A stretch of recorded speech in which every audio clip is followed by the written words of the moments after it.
Salve a tutti e benvenuti in una nuova puntata di Succo Taste.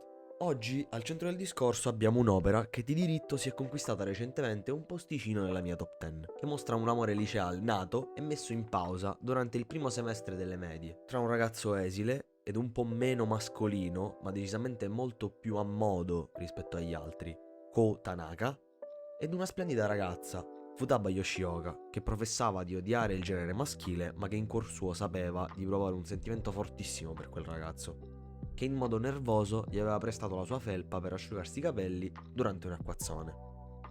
Dopo un timeskip ci ritroviamo con una Futaba cresciuta, che non ha perso il suo incredibile fascino femminile, nonostante faccia di tutto per sembrare il classico fanboy, mangiando tanto, ridendo a bocca aperta e tenendo la borsa incasinata, non indossando alcun filo di make-up, il tutto per non ripetere la terribile esperienza delle medie dove venne ostracizzata dalle sue compagne solo perché, comportandosi normalmente, attirava l'attenzione degli altri ragazzi.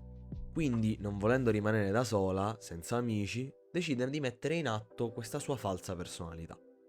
Adesso ha due amiche che le fanno compagnia, più perché non attira i ragazzi che per il vero sentimento d'amicizia, in una vita abbastanza insoddisfacente dove un pensiero la segue ormai da quando Ko si è trasferito improvvisamente, dandole buca all'appuntamento per il festival estivo e facendole pensare che l'avesse scaricata. Poi dal nulla, un giorno, mentre si trovava in corridoio dopo aver comprato da mangiare alla cantina scolastica, il panino le sta per cadere, ma un ragazzo abbastanza più alto di lei lo prende al volo. Ed è il colpo di fulmine. È sicura che questo ragazzo sia Ko.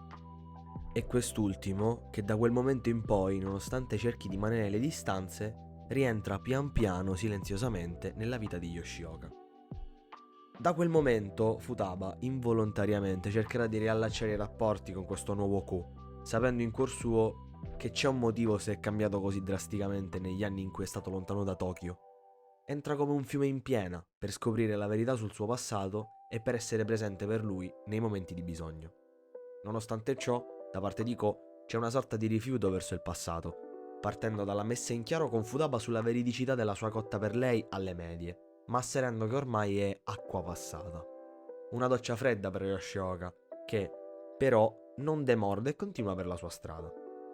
Dopo svariati eventi, che vendono protagonisti anche i personaggi secondari come Murao, segretamente innamorata del sensei Tanaka, il fratello maggiore di Ko, Yuri, la prima vera amica di Futaba, e Kominato, il vero Chad rappresentante dell'amore non corrisposto nei confronti di Murao.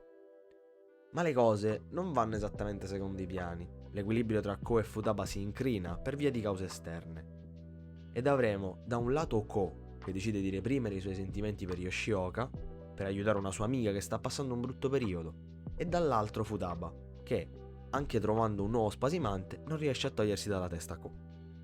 Adesso però passiamo al lato tecnico, un po' più schietto e cinico. Ho trovato la visione della prima ed unica stagione attualmente prodotta, che adatta i primi 14 capitoli del manga, abbastanza scorrevole.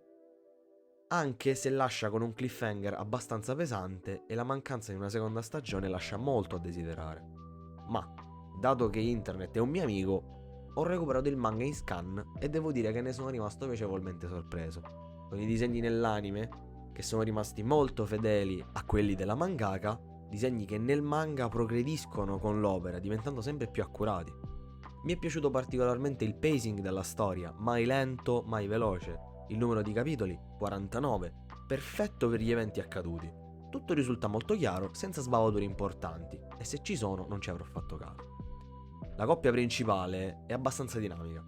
I personaggi secondari sono drasticamente importanti nella storia, cosa che apprezzo sempre. La presenza di traumi nel passato, la volontà di cambiare se stessi in meglio, la consapevolezza dei propri comportamenti dimostrano una maturità atipica dei liceali, ma che allo stesso tempo è piacevole perché rende la lettura scorrevole, rendendo i personaggi facili soggetti in cui rivedersi se si è passati attraverso delle esperienze simili. E non frustrante, mostrando dei comportamenti eccessivamente bambineschi. Nel dettaglio, per scindere i personaggi tra donne e uomini, le donne dimostrano una risolutezza e forza di volontà ammirevole, non demordono mai agli ostacoli che la vita presenta. E gli uomini vengono rappresentati con una sensibilità e capacità di giudizio a livello emotivo molto estranea se correlato al lato estetico che presentano, non mancando di fermezza quando si parla di sentimenti, altra cosa che se c'è è sempre piacevole.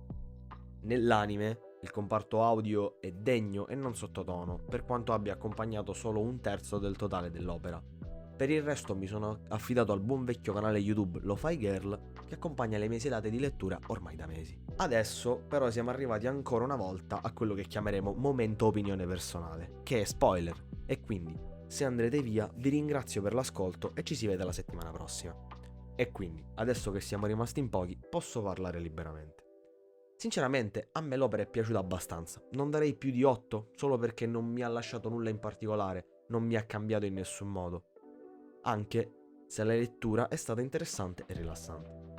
L'arco narrativo principale è molto fluido. Abbiamo la risoluzione nel cuore di Q, che capisce davvero cosa lo fa star bene. Abbiamo Futaba che cerca di rimuovere, fallendo, i suoi sentimenti per Q, fidanzandosi con Kikuchi, un bravo ragazzo, innamorato perso, ma che sfortunatamente per lei non potrà mai spegnere il fuoco che divampa nel suo cuore ogni volta che il pensiero di Q sfiora la sua mente. E per ultima, la rivalità che si crea per il cuore di Futaba tra Kikuchi e Ko. L'ho vista come qualcosa di molto intrattenente, con quelle volte in cui si sfottono e stanno per volare le manate, cosa che però purtroppo non succede.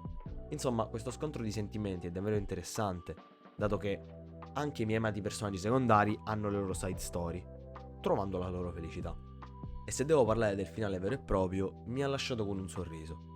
Le risoluzioni finali sono belle, nessuno ci rimane, tranne quel babbo di Kikuchi. Il mio spirito guida cominato si mette insieme a Shuko, dimostrando che tutto è possibile, essendo se stessi e mostrando di provare dei sentimenti sinceri. Dunque, tenendo conto di tutto, è un'opera abbastanza godibile, che vede nella parte animata un degno adattamento ed un finale che fa il suo dovere. Beh, adesso credo che sia tutto per oggi. Vi invito a seguirmi anche la prossima settimana e seguirmi anche su YouTube, dove mi chiamo sempre Succotaste. Detto ciò, per oggi è davvero finita. Dallo studio di Succotaste è tutto e alla prossima, belli!